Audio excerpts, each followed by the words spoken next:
आदिवासी समुदायों के हितों की रक्षा करता पेसा कानून 1996 न केवल एक संवैधानिक प्रावधान है, बल्कि उन समुदायों की पारंपरिक व्यवस्थाओं और पहचान को संरक्षित करने का एक सशक्त माध्यम भी है।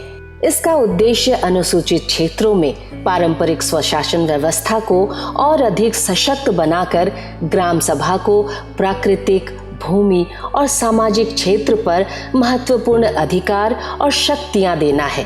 आज यह कानून देश के 10 राज्यों में जहां लागू है, वहां आदिवासी समुदायों ने न केवल अपने संसाधनों की रक्षा की है, बल्कि ग्राम सभा को प्राप्त शक्तियों के माध्यम से अपने अधिकारों को भी सुनिश्चित किया है।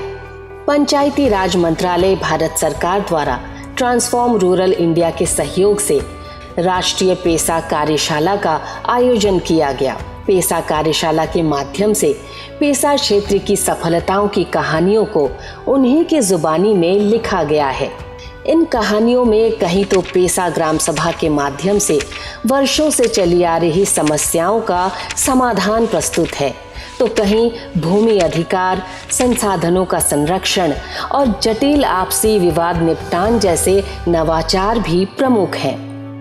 इतना ही नहीं, इन समुदायों द्वारा कानून को अपनाते हुए कहीं वर्षों पुराने भूमि पर पारंपरिक स्वामित्व वापस पाया गया है, कहीं बंधुआ मजदूरी के दलदल में फंसे लोगों को मुक्ति दिलाई, तो कहीं विवाह आदि सामाजिक रीतियों में अपव्यय को नियंत्रित करने के समुचित कदम उठाकर सामाजिक समरसता को सुनिश्चित किया गया।